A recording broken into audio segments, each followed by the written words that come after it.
believe in change management. I believe in life management. Dr. Michelle Rozen, she is the change doctor. So change is about taking everything that hurts you and doesn't work for you and figuring out what you are doing over and over again without even thinking that brings to that result that you can change. She's been on NBC, ABC, Fox. She's all over the place. Written some amazing books, The 2-Second Decision. The brain hates change, hates it with passion because we want to be comfortable. How are you going to do things differently to get a different result from a very mindful place? Michelle, listen, change is the big subject of the day right now because literally it's the only consistent.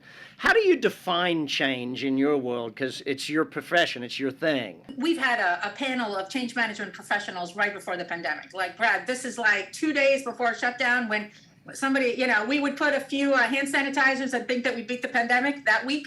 Yeah. Okay. So that was a panel in New York. And I remember telling them very clearly, I don't believe in change management. So that word change, like it's a big word. So what does that actually mean? I told them, I don't believe in change management. I believe in life management. So change is about taking everything that hurts you, because we talked about that pain, right? Yep. Taking everything that hurts you and doesn't work for you and figuring out what you are doing over and over again without even thinking that brings to that result that you can change. The average person makes about 35,000 decisions every single day. And it's not humanly possible to make 35,000 decisions. So a lot of those decisions we make without even thinking, like autopilot all the way. And some of those automated decisions take us to places that we've been at 100 times over in our lives, just because this is how we do things. Somebody triggered you and you've snapped like 1,000 times before in your life. Yeah. So the question is, how are you going to do things differently to get a different result from a very mindful place? And that's the essence, not just of change, but of success, transformation, happiness, purpose, everything. How do people lead through change? Because I know you teach a bunch on this, and I've loved so many of your learnings on this for me to apply personally. Give everybody else, though, the things that I've had the privilege of learning from you. So when you lead a group of people through change, I think the most important thing to understand for the leader is how difficult it is. It's really hard. It's really challenging. The brain hates change, hates it with passion because we want to be comfortable, because we want things to stay the way they are, because it's less energy for the brain to spend. The first place I usually start with is the compassion piece and the understanding of what you're actually asking people to do and why they resist you.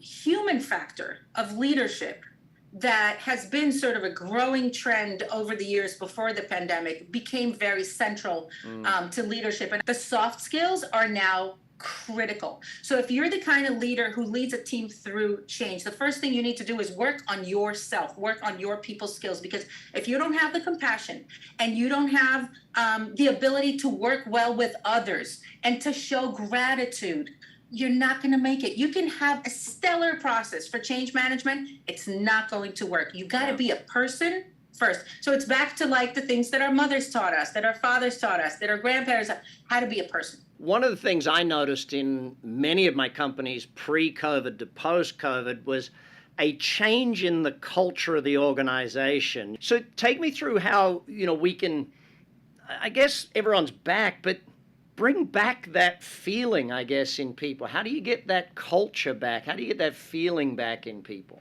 There's a need of leaders to understand that this is a new situation now. And let's not forget that a lot of millennials came into the workforce. There's a lot of new young people that have a completely different mindset. You need to lead them completely differently. They need a lot of purpose.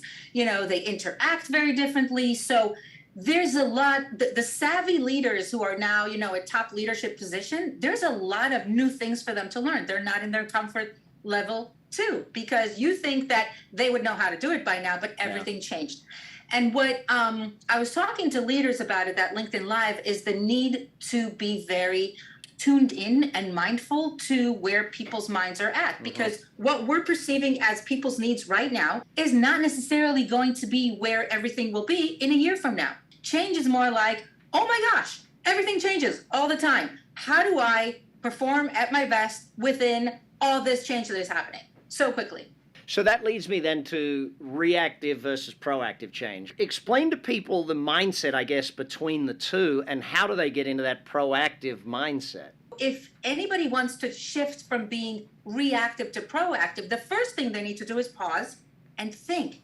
How many times, people don't have time to think. So when you run a company, you have meetings for the company with an agenda, with a mission statement, with tracking down, goals and performance. But you don't do that for yourself, right? You just go on from one thing to another. And so you're reactive. Right. So to shift from reactive to proactive, first you stop, you reflect, you think, and then you shift. You mentioned, though, in there the whole burnout, the overwhelm thing, that stress factor. I know that's something that you're big and you care a lot about.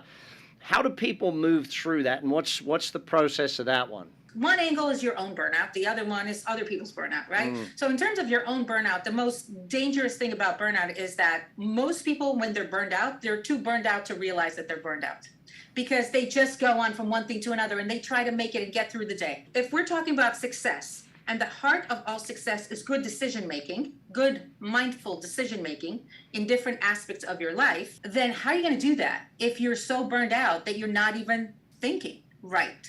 So for yourself, the most important thing is self-care, self-care, self-care, and assume that you're burned out. After the last 2.5 years, everybody's burned out. When somebody else is burned out and you're dealing with them, believe me, Brad, they're not nice. It's like they're going to be the most obnoxious people. They're going to be like passive aggressive and horrible. And so we don't know why the other person is like that. So if that happens to you and you encounter that kind of person, for the love of God, be patient. Yeah. Be patient with people these days, because you don't know what the other person's going through. What are some of the keys to getting people to that massive level of success, going from good to great type thing?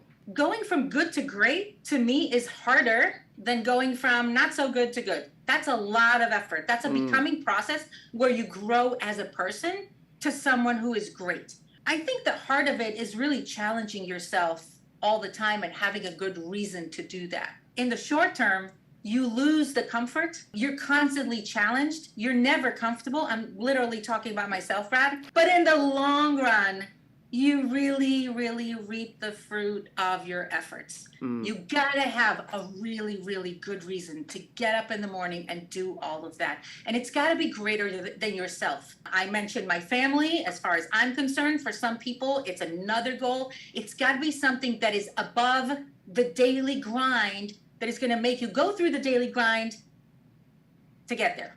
Hi, and thanks for joining us on the Big Success Podcast. I want to give you a free gift, but first, make sure you hit that subscribe button. Subscribers make sure we get a better podcast, build it bigger, and create more great content for you every single week. Now, that gift, jump on bradsugars.com. You'll see the Big Success Starter. It's a free video training course. Dive on over, bradsugars.com. Let's get you building your success.